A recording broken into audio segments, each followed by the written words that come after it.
भारत सरकार के माननीय मंत्री जी, defence minister Shri Rajnath Singh ji, education minister Shri Ramesh Pokhriyal Nishank ji, women and child development minister Shrimati Smriti Irani ji, information broadcasting, forest and climate change and environment minister Shri Prakash Javadekar ji का और माननीय minister of state Shri Dhotre ji का बहुत बहुत स्वागत करती हूँ।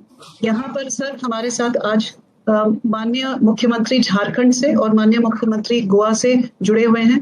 आपका सर बहुत स्वागत है। डेप्यूटी चीफ मिनिस्टर दिल्ली से और deputy chief minister Uttar Pradesh से भी हमारे साथ आज जुड़े हुए हैं। आपका भी बहुत बहुत स्वागत है sir.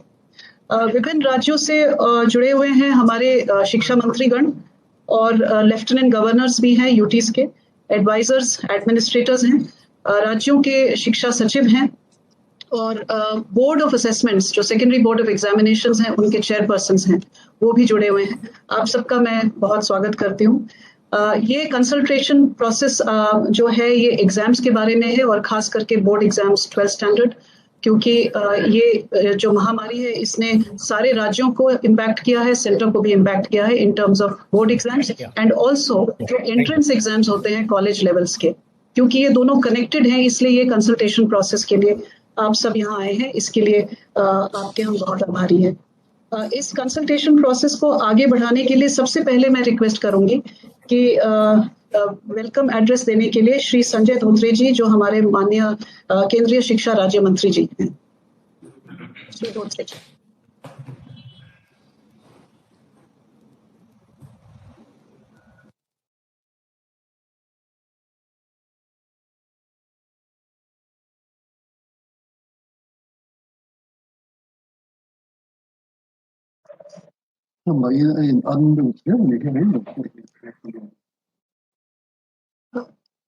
Can NIC confirm if MOS sir is there?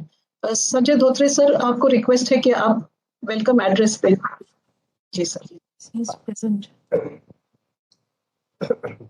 नमस्कार। भारत के रक्षा मंत्री आदरणीय श्री राजनाथ सिंह जी, केंद्रीय मंत्रिमंडल में मेरे वरिष्ठ सहयोगी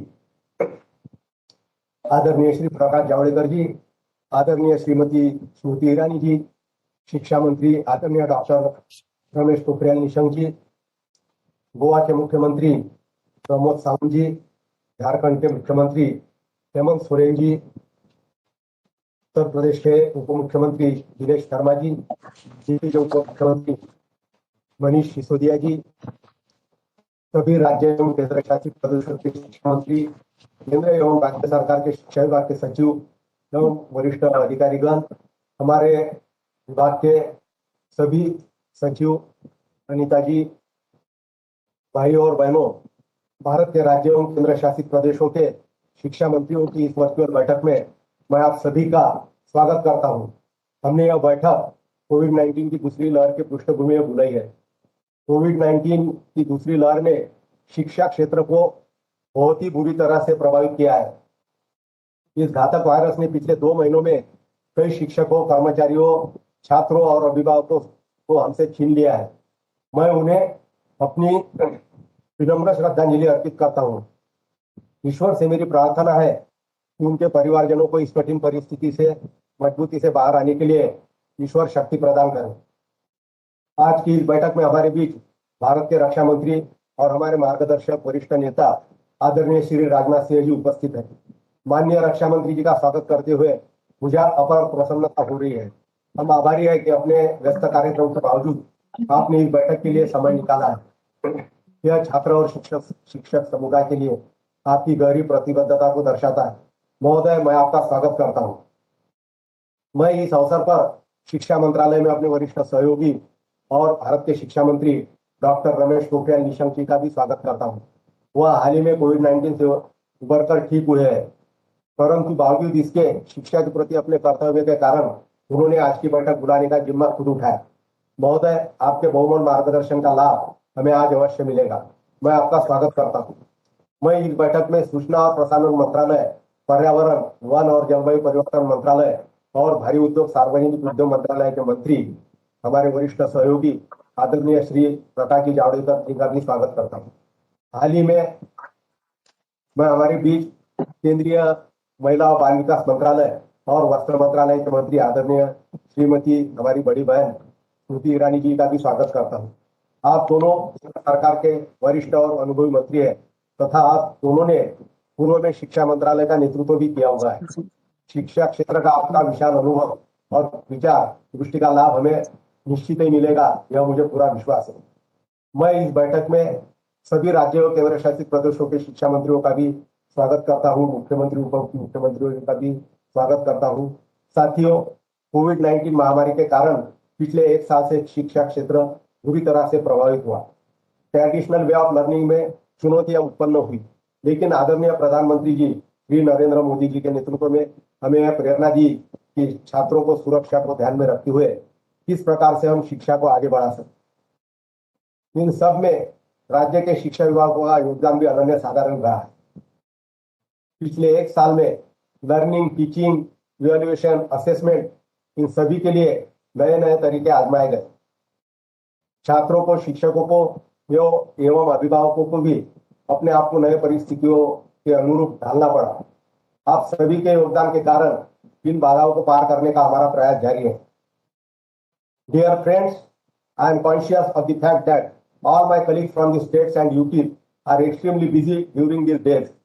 They are not only leading the education sector in their states, UTs, but many of them are also directly involved in COVID-19 related responsibilities. Many of them have also suffered personally. Their friends or families have been badly affected. Despite this, they are present today for this meeting.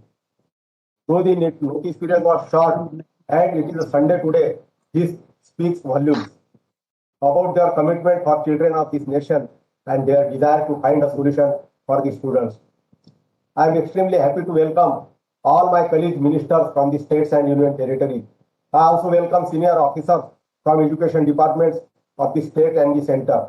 I am sure that together we will be able to come up with solutions which will ensure that we move forward without compromising the safety of students and teachers as well as the quality of education.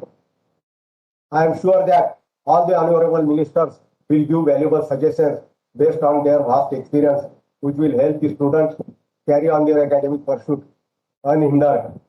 Thank you. Jai Hind. Namaskar. धन्यवाद sir. अभी मैं माननीय शिक्षा मंत्री doctor Ramesh Pokhriyal Nishank जी को request करती हूँ कि चर्चा की प्रस्तावना इस बैठक में रखें।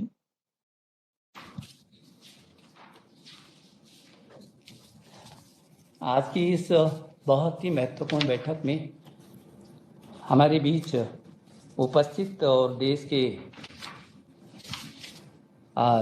यशस्वी रक्षा मंत्री, उत्तर प्रदेश के पूर्व मुख्यमंत्री और केंद्र सरकार में जिन्होंने बहुत लंबे समय तक विभिन्न दायित्वों को यशस्वीतापूर्ण अपना निभाया है, ऐसे हम सबके प्रिय भारत के रक्षा मंत्री श्रद्धेय राजनाथ सिंह जी, मेरे साथ इस बैठक में जुड़े मेरे सहयोगी महिला बाल विकास तथा वस्त्र मंत्री परमादरणीय श्रीमती स्मृति ईरानी जी, माननीय सूचना प्रसारण मंत्री, पर्यावरण तथा भारी उद्योग और सार्वजनिक उद्यम मंत्री श्रद्धेय प्रकाश जावड़ेकर जी, हमारे साथ आज मुख्यमंत्री जुड़े हैं आदरणीय हेमंत सोरेन जी झारखंड से, और श्री प्रमोद सावंत मुख्यमंत्री गोवा, श्री दिनेश शर्मा जी उप मुख्यमंत्री उत्तर प्रदेश, आदरणीय श्री मनीष सिसोदिया उप मुख्यमंत्री दिल्ली, हमारे सभी राज्यों के परम आदरणीय शिक्षा मंत्रीगण, और हमारे बीच यहाँ पर संघ राज्य क्षेत्रों के उपराज्यपालगण और सलाहकारगण, सभी सचिवगण, भारत सरकार में मेरे सहयोगी उच्च शिक्षा सचिव अमित खरे और स्कूली शिक्षा सचिव श्रीमती अनीता करवाल, और ऑनलाइन माध्यम से जुड़े हम सभी जो लोग हैं, मैं आपका इस महत्वपूर्ण बैठक में हृदय की गहराइयों से अभिनंदन कर रहा हूं। मुझे उम्मीद है कि आप सभी स्वस्थ होंगे, अपने परिवार और प्रियजनों की तरह सबकी देखभाल भी कर रहे होंगे। सर्वप्रथम मैं उन परिवार के प्रति अपनी गहरी संवेदना व्यक्त करता हूं, जिन्होंने इस महामारी में अपने प्रियजनों को खोया है। मैं ईश्वर से प्रार्थना करता हूं कि इस कठिन समय में हम सभी को शक्ति प्रदान करें। Namaskar. I hope all of you are healthy and taking good care of your family and the loved ones. I want to express my deepest condolences to the families who have lost their loved ones during this pandemic. I pray to God to give strength to all of us during these difficult and challenging times. आज Covid महामारी की दूसरी लहर के मद्देनजर यह और भी अनिवार्य हो गया है कि हम स्वयं की रक्षा करें और साथ ही अपनी शिक्षा प्रणाली को सुचारू संचालन भी सुनिश्चित करें, ताकि हमारे छात्रों को कोई नुकसान न हो और जो हमारे भारत के भविष्य हैं उनका भविष्य उज्जवल हो। Today, in the view of the second wave of the COVID-19 pandemic, it has become even more imperative that we protect ourselves. At the same time, we have to ensure smooth functioning of our education system so that our students, who are the future of India, do not face the impact of the pandemic. पिछले एक साल में Covid की विषम परिस्थितियों के बावजूद राज्य और केंद्र हमने मिलकर के उन चुनौतियों का मुकाबला किया है। आप सबके सहयोग से हम अपनी शिक्षा प्रणाली को सफलतापूर्वक ऑनलाइन मोड पर ला सके और हमने घरों को ही स्कूल में तब्दील कर दिया। 25 करोड़ से भी अधिक छात्र छात्राओं को घरों पर ही पहुंचाने की कोशिश की है। ये शायद दुनिया का अपने में एक अद्भुत उदाहरण होगा। Over the past year, despite the odd circumstances of the COVID-19 pandemic, we have jointly transformed the challenges into opportunities. With your cooperation, we were able to successfully bring our education system to online mode, and we converted homes into schools. 25 crore children have been educated in this mode, and this may be the world's first example where such a large number of students have been educated online. हमें पुनः team India के रूप में आगे आने वाली परीक्षाओं को आयोजित करना होगा, ताकि हमारे बच्चों का जीवन भी सुरक्षित रहे और उनका भविष्य भी। इसी सोच के साथ आज इस विचार विमर्श की प्रक्रिया में हम सभी लोग यहाँ पर एकत्रित हुए हैं। We have to again conduct the upcoming examinations in the form of a Team India so that the lives of our children stay safe as well as their future. With this thought, today this deliberation process has been initiated. मैं कह सकता हूँ कि पिछले एक वर्ष में सभी राज्यों ने एक से बढ़कर एक सर्वोत्तम प्रयास किए हैं। सभी का नाम लेना भी संभव नहीं है। आप सभी प्रदेशों ने अपने स्तर पर हर संभव प्रयास किए, शिक्षा व्यवस्था को नए स्वरूप दिया। मैं आपका इन अद्भुत प्रयासों के लिए हृदय की गहराई से बहुत बहुत आभार प्रकट करना चाहता हूँ। I would like to thank from the bottom of my heart for all the efforts that all the state governments have taken to address the problems of the education system. Here I cannot take the name of each individual state, but all the states have done wonderful work during this COVID pandemic. मुझे आज सबसे यह भी साझा करते हुए आनंद की अनुभूति होती है कि शिक्षा मंत्रालय ने PM ई-विद्या के अंतर्गत एक digital platform, one nation one digital channel, Diksha एक कक्षा एक चैनल, रेडियो, कम्युनिटी रेडियो के माध्यम से शिक्षा को निरंतर बनाए रखने की दिशा में बहुत सारे सफलता प्रयास किए हैं। मुझे ये भी बताते हुए खुशी होती है कि दीक्षा के माध्यम से 315 करोड़ से भी अधिक शिक्षण सत्र का आयोजन हुआ है। यह भी संभवतः पूरी दुनिया के लिए एक अलग ही मानक स्थापित हुआ होगा। I am delighted to share with all of you that the Ministry of Education has made successful efforts towards maintaining the continuity of education through One Nation, One Digital Platform, Diksha, One Class, One Channel, Radio, Community Radio under the PM e-Vidya package. I am also happy to share that through Diksha, more than 315 crores teaching sessions have been organized. As I have already said, this is one of the world's first example where such a large online education system has been conducted. मुझे याद है कि विगत वर्ष मैंने अनेकों बार आपसे लगातार सीधा संवाद किया और हर बार आपका बहुत सहयोग मिला। अभी कुछ दिन पहले हमने सभी राज्यों के शिक्षा सचिवों के साथ भी संवाद किया। इस संवाद से मुझे बहुत महत्वपूर्ण सुझाव मिले हैं सभी राज्यों से, जिन पर सकारात्मक कार्रवाई की जाएगी, ये मैं आपको आश्वस्त करना चाहता हूँ। Today, through this meeting, I want to express my gratitude towards each one of you. It is the result of an effective coordination between the center and states that we were all able to ensure the well-being of our students. I remember that last year, I had a continuous dialogue with all of you, and just a few days ago, I had interacted with the education secretaries of all the state governments. I have received very valuable, important feedback from this dialogue, and I would assure you that affirmative action will be taken on all the suggestions received. मुझे इस बात का भी संतोष है कि पिछले वर्ष आप सभी के बहुत ही सहयोग से हम परीक्षाओं का सफलतापूर्वक संचालन कर पाए। सीबीएसई के जो बचे हुए पेपर थे उनको आपकी मदद से हमने पूरा किया और समय पर रिजल्ट भी आउट किया। केंद्र और राज्यों के बीच के आपसी समन्वय और प्रभावी सहयोग के कारण हम जेईई और नीट की परीक्षा आयोजित करने में सफल रहे। 21 लाख से भी अधिक छात्रों ने भागीदारी की और मैं समझता हूं कि कोरोना काल की पूरी दुनिया की ये सबसे सफलतम परीक्षा थी और सुरक्षित परीक्षा थी। I would also like to share with you that with your support, we were able to successfully conduct various competitive examinations last year. Due to mutual coordination and effective cooperation between the center and the states, we have successfully conducted JEE and NEET examinations, which saw the participation of more than 21 lakh students. मैं सभी राज्यों के माननीय मुख्यमंत्रीगण एवं शिक्षा मंत्रीगण का बहुत हृदय की गहराई से आभार प्रकट करना चाहता हूं कि उस समय उड़ीसा सहित तमाम प्रदेशों ने नीट की परीक्षाओं, जेईई और नीट की परीक्षाओं के आवेदकों को मुफ्त परिवहन सेवा, मुफ्त परिवहन सुविधा और आवास तक उपलब्ध कराया था और टीम भावना के रूप में बच्चों की सुरक्षा की दृष्टि से पूरा का पूरा सहयोग दिया था और मैं उसके लिए भी सभी राज्यों के मुख्यमंत्रीगण और आप सभी शिक्षा मंत्रीगण का आभार प्रकट करना चाहता हूं। The conduction of competitive examination is an example of collective success for all of us and perfect example of team spirit. I would like to thank Honorable Chief Ministers and State Education Ministers for good cooperation and for the successful conduct of these competitive examinations last year. Many states, including Odisha, have given free transport facility and accommodation to the applicants of JEE and NEET examinations. Such examples have paved way for successful conduct of the examinations. जैसा कि आप जानते हैं कि वर्तमान परिस्थितियां और भी विकट हैं, इन परिस्थितियों को मद्देनजर रखते हुए हम आंतरिक मूल्यांकन के आधार पर आगे बढ़े हैं।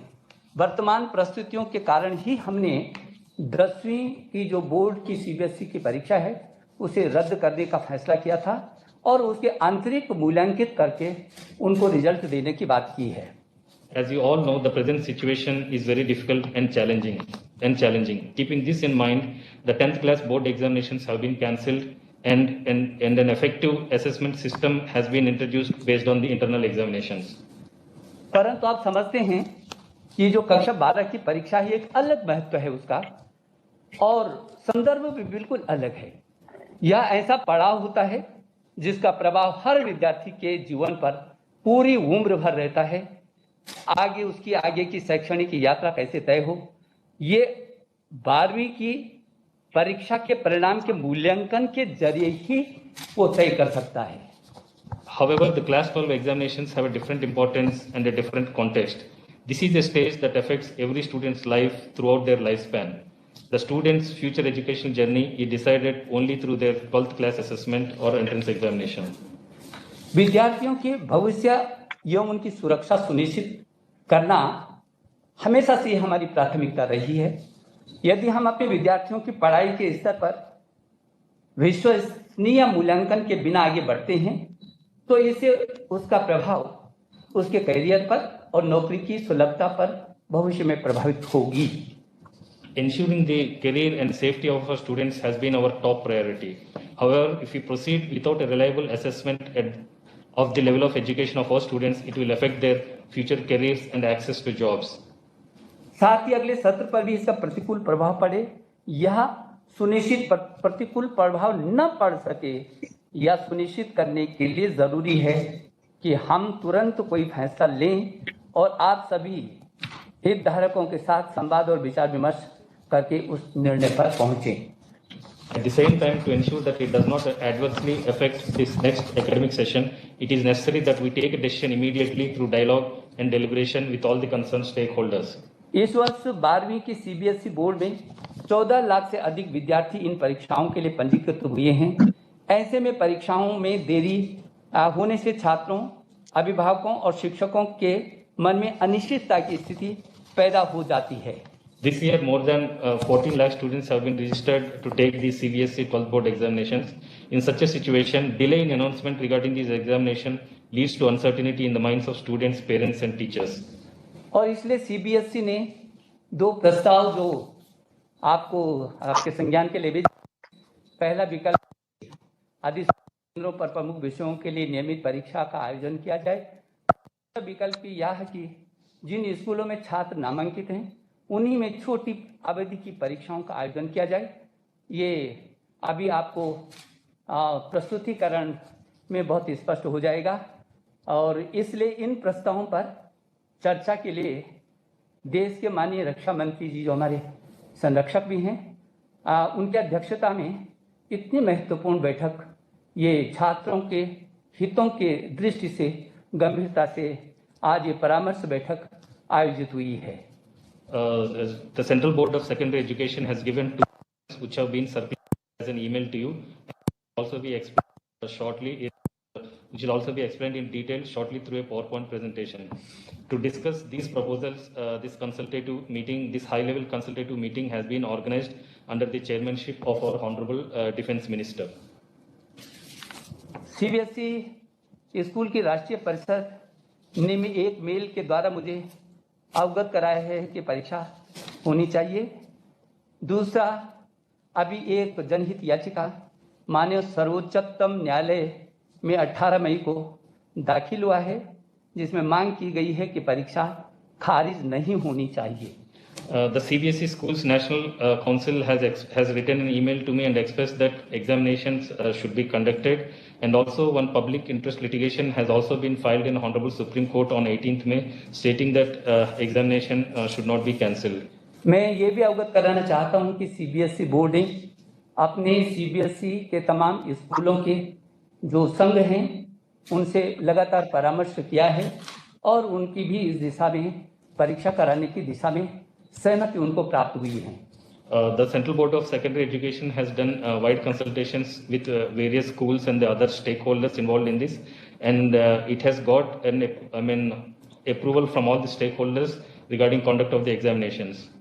मेरा आपसे बहुत ही विनम्र निवेदन है कि आप अपने देश भर के सभी इन विद्यार्थियों के हित में जो सीबीएसई की 12वीं की परीक्षाओं के आयोजन के बारे में आज अपने बहुत महत्वपूर्ण सुझाव देंगे और निश्चित रूप में श्रद्धेय राजनाथ सिंह जी के सानिध्य में हम किसी स्थान पर पहुंचेंगे।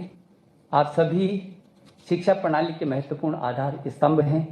मैं आशा करता हूं कि आप जो सुझाव देंगे उनसे हम हर चुनौती का मुकाबला करेंगे और अपने बच्चों के भविष्य और सुरक्षा दोनों को सुनिश्चित करेंगे। मैं आपका सबका अभिनंदन करता हूं।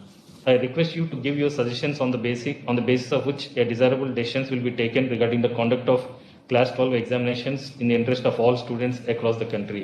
All of you are all important stakeholders of our education system, and I hope that your suggestions will help us overcome these challenges and ensure a bright future of our children. Thank you. Jai Hind.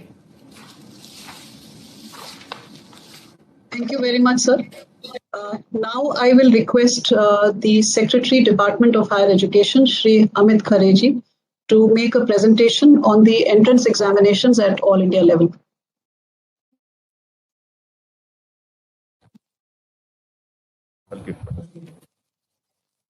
माननीय रक्षा मंत्री आदरणीय श्री राजनाथ सिंह जी, माननीय शिक्षा मंत्री doctor Ramesh Pokhriyal Nishank जी, माननीय मंत्री प्रकाश जावड़ेकर महोदय, माननीय मंत्री श्रीमती स्मृति जुबिन ईरानी जी, हमारे मंत्रालय के माननीय शिक्षा राज्य मंत्री श्री संजय धोत्रे जी, झारखंड के माननीय मुख्यमंत्री हेमंत सोरेन जी और गोवा के माननीय मुख्यमंत्री डॉक्टर प्रमोद सावंत जी, उत्तर प्रदेश और दिल्ली के माननीय उप मुख्यमंत्री, lieutenant governor, or advisor, Honorable Education Ministers of States, my colleague Secretary School Education and Chairman, sir मैं अवगत कराना चाहूँगा UGC, AICT, CBSE, national testing agency सबके चेयरमैन हमारे साथ जुड़े हुए हैं और केंद्र और राज्य सरकार के अधिकारीगण।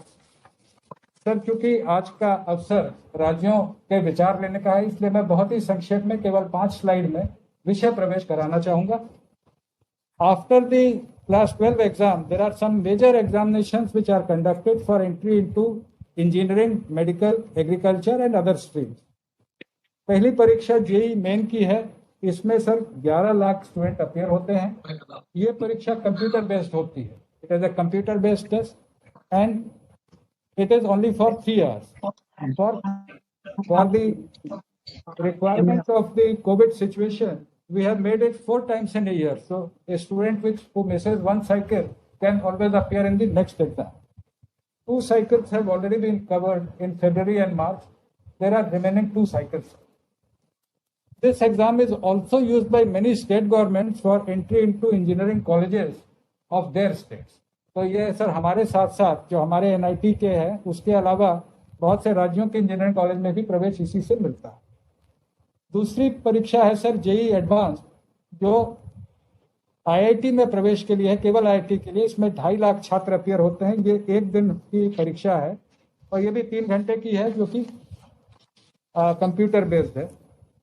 सबसे बड़ी परीक्षा सर मेडिकल में एंट्रेंस के लिए है, NEET, national eligibility cum entrance test.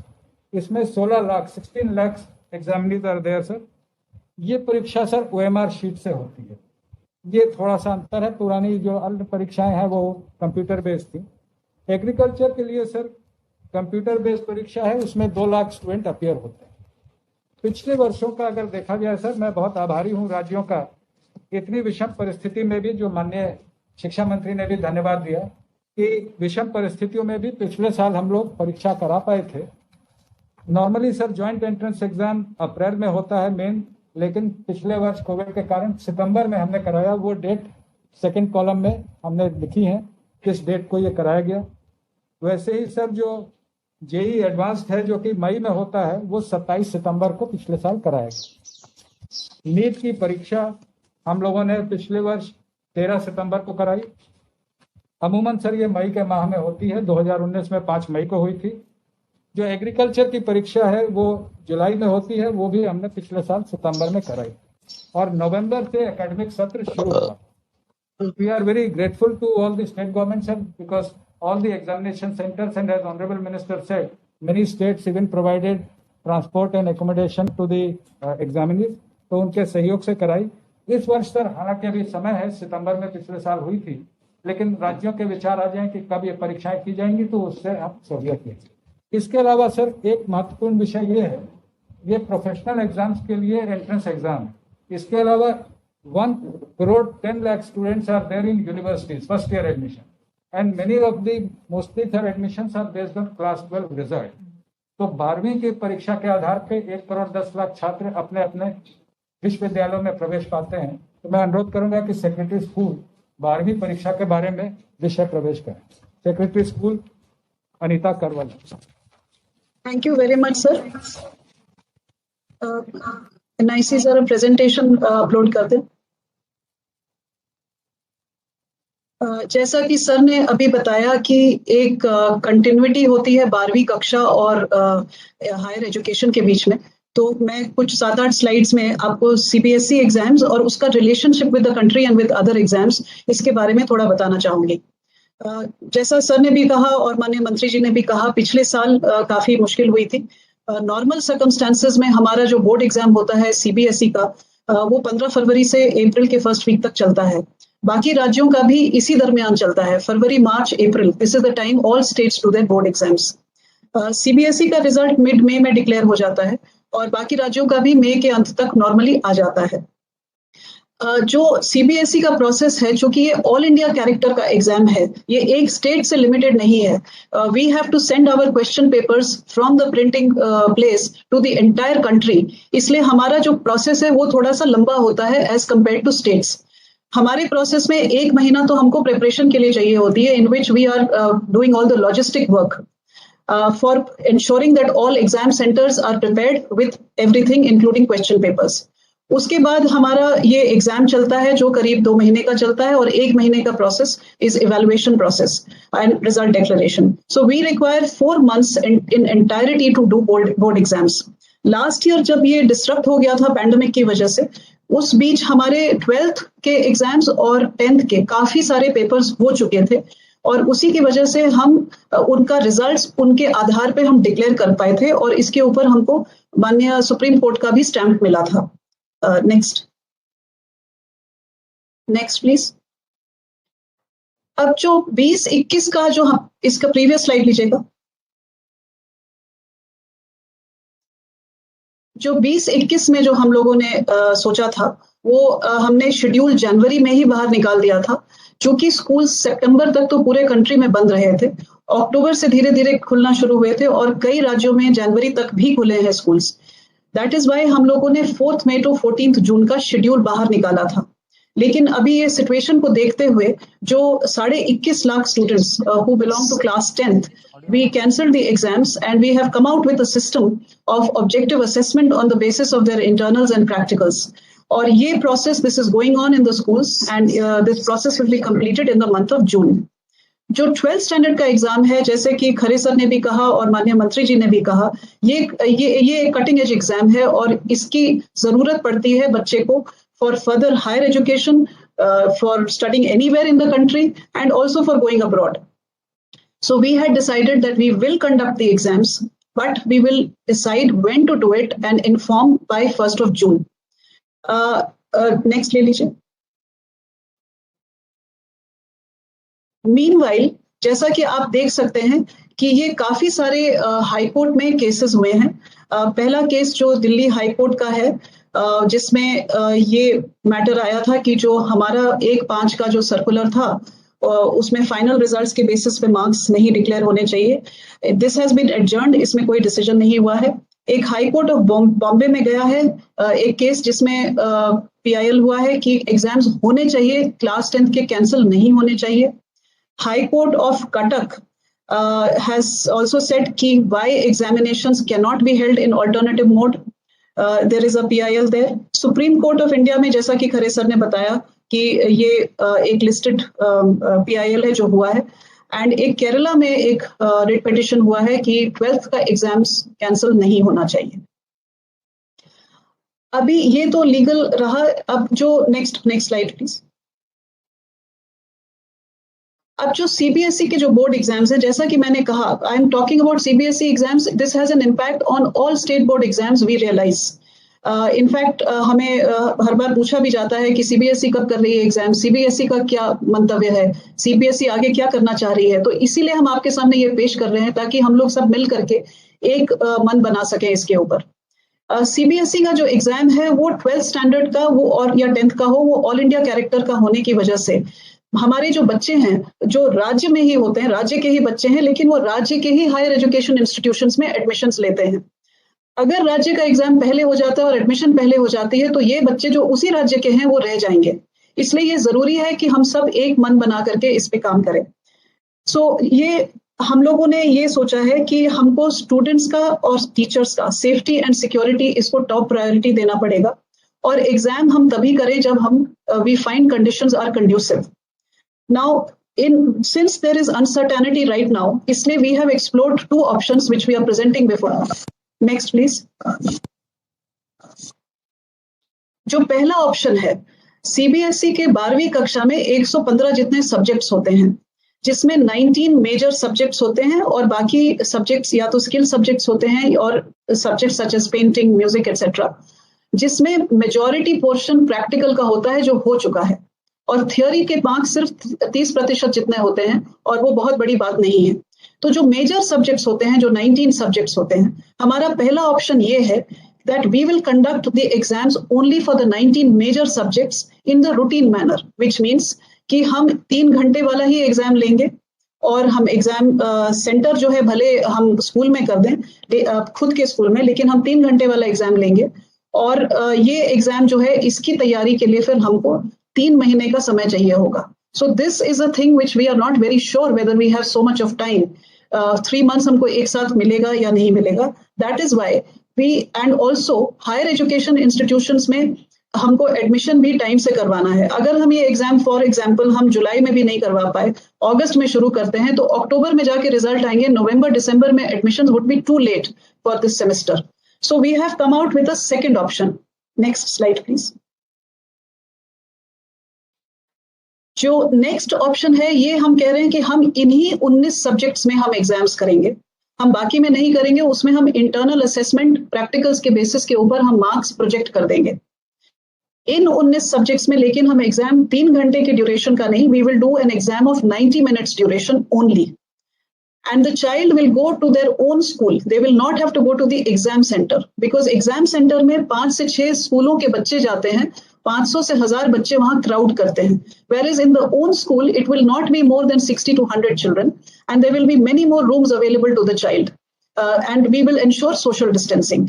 So we will do 90-minute duration, own school exam, 19 major subjects, and the paper will be based on the existing pattern. The existing pattern जो है CBSE का, उसमें 65 से 70% existing pattern में या objective type है या very short answer type है. बाकी का पेपर इज लॉन्ग आंसर और शॉर्ट आंसर्स. तो ये जो 65 से 70% वाला जो पोर्शन है उस पे फोकस करके हम छोटा पेपर देंगे 1.5 घंटे का, और जो हम OMR शीट पर हम बच्चे से लेंगे. और ये एग्जाम हम 2 बार करवा पाएंगे. अगर हम इस तरह से करेंगे तो फर्स्ट फेज में हम जितने राज्यों का जितने जगह का हो पाएगा वो हम करवा लेंगे, because some areas would be under containment. कुछ बच्चों के घर में ट्रेजेडी हुई होगी या कोविड हुआ होगा, उनके लिए हम सेकेंड चांस फिर से करेंगे. सो ये 15 डेज के अंदर हम 2 बार करवा पाएंगे, and results will be given within 15 days of the completion of each exam, because it would be on OMR sheet. And evaluation भी हम स्कूल में ही करवा देंगे. We will not take the sheets like we do right now, it goes from one school to another school. It will not happen. Therefore, there will be very less movement of children and teachers. So this is our second option. Next, please. Next, please. In the event, yes, in the event the child is not able to appear in both of these, we are open to see that if the child had genuine difficulties, हम उसके लिए फिर से exam करने को भी तैयार हैं. हम लोगों ने ये सोचा है कि हम डेट्स जो है अभी जून में करने की शक्यता नहीं लग रही है, तो हम लोगों ने ये सोचा है कि 15 जुलाई से लेके 30 जुलाई का पहला फेज हो सकता है, और फर्स्ट वीक टू सेकेंड और थर्ड वीक ऑफ अगस्त का सेकेंड फेज हो सकता है, and results can be declared by 5th September. Now this will have a bearing on all the state boards also. That is why we are giving our ideas for the dates also. And of course, there is flexibility in this. This will also depend on the situation as it turns out, and it will also depend on the decision that we take together. Next, please. I think this is the last slide. Yes. So this is the tentative schedule जो हम लोगों ने सोचा हुआ है. आप देख सकते हैं. I think we have shared this also with you, that this is how it could go on. Next, please. Thank you. So with this, sir, आपकी अनुमति हो तो अब हम कंसल्टेशन प्रोसेस के लिए अब शुरुआत करें. या कहते हैं मैडम, जरा सा जो शेड्यूल आपने दिखाया उसके बाद फिर से दिखा दें, शेड्यूल वाले जो स्लाइड था आपका. NIC अश्विनी जरा दोबारा दिखा दें. नोटेड. फोटो कीजिए. ऑप्शन ए एक साइड है, ऑप्शन बी दूसरी साइड है. अगर हम ऑप्शन ए पे जाते हैं तो 1 जुलाई से प्री एग्जाम एक्टिविटी शुरू करेंगे. एग्जाम शुरू करेंगे 1 अगस्त को और 20 के आसपास खत्म होगा. इवैल्यूएशन जो है 5 सितंबर के आसपास पूरा होगा और रिजल्ट 20 सितंबर. लेकिन ऑप्शन बी जो शॉर्टर ऑप्शन है वो हम फिर 10 तारीख से लेके 15 तारीख तक प्रेपरेशन करके पहला फेज 15 जुलाई से लेके 1 अगस्त तक करेंगे, और दूसरा फेज 5 अगस्त से 26 अगस्त करेंगे. और इसका इवैल्यूएशन साइड बाय साइड चलता रहेगा स्कूल में. हमारा सिस्टम है, हम ऑब्जर्वर्स भेजते हैं स्कूल्स में, और हमारे काफी IT बेस्ड काफी रोबस्ट एप्स हैं which also monitor the whole exam process.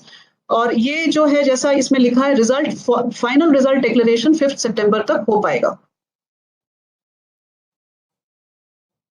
Madam, ये वेरिफिकेशन शेड्यूल क्या होता है? इसमें वेरिफिकेशन का पीरियड किस लिए रखा है? जो एंड में सर ये verification, Manoj can you please tell us, Manoj Ahuja, sir chairperson CBSE. नमस्कार सर। सर ये जो रिजल्ट्स हमारे पास आते हैं इसका हम अपने स्तर पे वेरीफाई करते हैं, सारे रिजल्ट्स का मिला के, प्रैक्टिकल और थ्योरी का मिला के हर बच्चे का रिजल्ट आया है कि नहीं, तो वो हमारे सिस्टम पे उसको वेरीफाई करते हैं सर। कोई गलत तो नहीं आ गया, ये गलतियां ठीक करते हैं, उसमें समय लगता है। जी ठीक, thanks. Sir thank you sir. Sir आपकी अनुमति हो तो अब आगे बढ़ें सर। आगे बढ़िए। जी।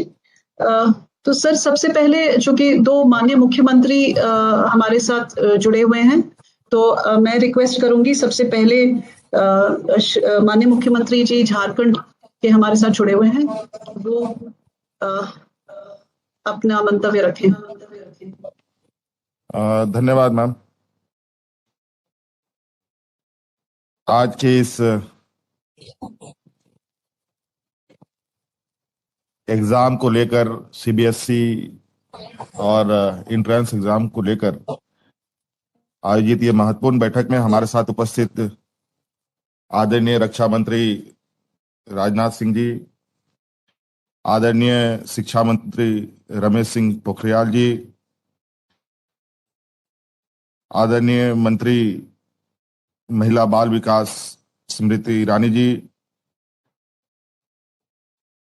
माननीय सूचना एवं प्रशासन मंत्री श्री प्रकाश जावड़ेकर जी, हमारे गोवा के मुख्यमंत्री सावंत जी एवं राज्य के सभी शिक्षा मंत्रीगण, राज्य के विभिन्न राज्यों के उप मुख्यमंत्रीगण एवं सभी वरीय पदाधिकारीगण और सभी हमारे संस्थाओं के, शिक्षण संस्थानों के सभी वरीय पदाधिकारीगण, आप सभी लोगों का मैं अपनी ओर से हार्दिक स्वागत करता हूं, अभिनंदन करता हूं। आज बहुत अहम विषय पर चर्चा हो रही है। निश्चित रूप से आज इस वैश्विक महामारी में एक चुनौती के साथ साथ हमें अपनी आने वाली पीढ़ी के लिए भी चिंता करने की बहुत आवश्यक है। और इस कड़ी में जो चीजें हमें स्लाइड के माध्यम से दिखाया गया है, कुछ सुझाव भी आप लोगों ने दिया है। ये बात कुछ सुझाव अच्छे भी कहे जा सकते हैं, बहुत मुझे लगता है इस पर केंद्र सरकार ने चिंतन किया है, इसके लिए मैं उनको बहुत बहुत धन्यवाद देना चाहूंगा। इसमें कई तरीके के सुझावों में एग्जाम को छोटा करना, 3 घंटे से के स्थान पर 1.5 घंटे करना, सब्जेक्टों में बदलाव करना और होम सेंटर की सुविधा देना। जो बच्चे बाहर से पढ़ाई करके दूसरे राज्यों में जाते हैं पढ़ाई करने, उनके लिए भी आप लोगों ने ऑप्शन रखा है। ये सभी सुझाव निश्चित रूप से काफी चीजों को ध्यान में रखकर की गई है, लेकिन मैं क्योंकि आम लोगों की भी थोड़ी सहमति जानने की मैं कोशिश कर रहा हूं, और मैं भी इसके पक्ष में हूं कि हम सही समय पर बच्चों के एग्जाम करा पाएं। लेकिन चुनौती कुछ इस तरीके से है और इतना भयावह संक्रमण देश में है, इससे भी हम इनकार नहीं कर सकते हैं। फर्स्ट वेव की बात थोड़ी अलग थी, लेकिन ये दूसरी वेव की जो बातें हैं, ये थोड़ा बिल्कुल बहुत ही चिंता का विषय बना हुआ है। साथ साथ में अभी हम देख रहे हैं कि ब्लैक फंगस, व्हाइट फंगस की भी चीजें धीरे धीरे पैर पसार रही है। अभी तो शहरों के इर्द गिर्द हम लोग कोरोना संक्रमण को देख रहे थे, जहां अफरा तफरी काफी मची हुई है आज के दिन में भी कई राज्यों में, और अब ये धीरे धीरे गांव की ओर भी पैर पसार रहा है। और कई पूरे देश में कई राज्यों ने लॉकडाउन रखा है, कई राज्यों में पार्शियल लॉकडाउन लगा हुआ है। और ऐसे स्थिति में हमें इस बात को भी ध्यान में रखना चाहिए कि कई बच्चे हैं जो अभी संक्रमित हुए हैं और स्वास्थ्य लाभ भी ले रहे हैं। मैं कुछ सुझाव देना चाहूंगा, जो सर्वसम्मति से बातें उभर के आएंगे उस पर हम लोग आगे विचार करेंगे। और इसमें कई लोग, कई बच्चे, पूरा परिवार एक मानसिक तनाव से भी गुजर रहा है। और इस बीच हमें यह भी ध्यान रखना होगा कि कई बच्चे ऐसे हैं, जहां हम ऑनलाइन एग्जाम की भी बात करते हैं, इसमें कई घरों में कई पेरेंट्स बच्चों के गुजर गए हैं। उनकी मनस्थिति को भी हमें इस बात को ध्यान में रखना होगा कि ऐसी स्थिति में हम क्या कर सकते हैं। और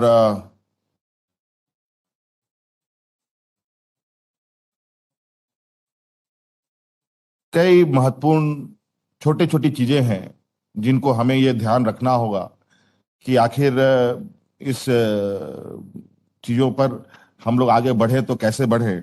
और मुझे ये लगता है कि अगर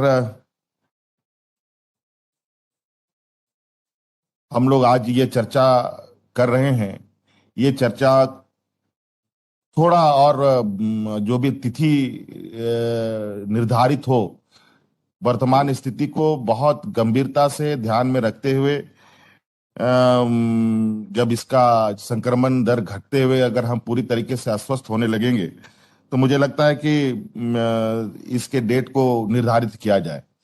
थोड़ा सा हमें और डेट निर्धारण करने से पहले मौजूदा संक्रमण का आकलन हमें करने की आवश्यकता है, मुझे ऐसा लगता है।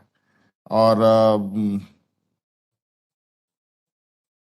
अभी चूंकि कई सुझाव हो सकता है कि हम लोग लिखित रूप में भी आपको हम लोग उपलब्ध कराएंगे, जो हम अभी राज्य के अंतर्गत विभिन्न संस्थाओं से, स्कूल संस्थाओं से, पेरेंट्स से, बच्चों से बातें आ रही हैं उभर के, उनकी भी भावनाओं को आपके साथ शेयर करने की कोशिश करूंगा। और मैं अभी के समय में यही कह सकता हूं कि आप लोगों ने बहुत अच्छी मेहनत की है। और आप लोगों की प्रयास है कि चूंकि सीबीएसई एग्जाम होना और उसके बाद आगे का जो एक कंटिन्यूसी इसका चेन है, वो हमारे राज्य की स्टेट बोर्ड से भी जुड़ा हुआ है। हम स्टेट बोर्ड में भी हमें एग्जाम्स कराने हैं। तो ये सारी चीजें आप लोगों के चीजों को कैसे हम लोग मैच करा पाए, ये हमारी भी चिंताएं हैं। तो इनमें कुछ चीजें हैं जो आज बच्चों की मनस्थिति है, उसको ध्यान में रखा जाए। उनके परिवार की स्थिति का क्या वर्तमान स्थिति है। कई बच्चों के माँ बाप गुजर गए, उनका क्या मेंटल स्टेटस है। और इन सब छोटी छोटी चीजों को हमें थोड़ा ध्यान रखने की आवश्यकता है। और मेरा यही कहना होगा कि थोड़ा हम लोग डेट डिक्लेयर करें तो उससे पहले हमें एक और विचार विमर्श करते हुए आगे बढ़ना चाहिए, मेरा यही कहना है। बहुत बहुत धन्यवाद आप सबकी उपस्थिति का। धन्यवाद। हेमंत जी, सर, मैं समझता हूं हम लोग आपका ये स्वागत करेंगे यदि आपके द्वारा रिटर्न सजेशन यदि प्राप्त होता है। लेकिन यही आप सभी से अनुरोध करना चाहूंगा कि जो भी रिटर्न सजेशन मिले वह 2 दिन के अंदर हम लोगों को प्राप्त हो जाए। तो मैं समझता हूं कि अन्य लोगों से जो विचार विमर्श करना होगा वह विचार विमर्श करने में हमको सुविधा होगी। 2 दिन बिल्कुल सर, आप सजेशन भेज सकेंगे तो अच्छा होगा। बिल्कुल बिल्कुल बिल्कुल सर, मैं पहले ही देने की कोशिश करूंगा सर। धन्यवाद सर। धन्यवाद सर। अब मैं रिक्वेस्ट करूंगी माननीय मुख्यमंत्री गोवा श्री डॉक्टर प्रमोद सावंत जी को। Thank you madam. आज के इस वीडियो कॉन्फ्रेंस में हमारे साथ में है देश के रक्षा मंत्री माननीय श्री राजनाथ सिंह जी, एजुकेशन मिनिस्टर श्री रमेश पोखरियाल जी, અને મંત્રીજી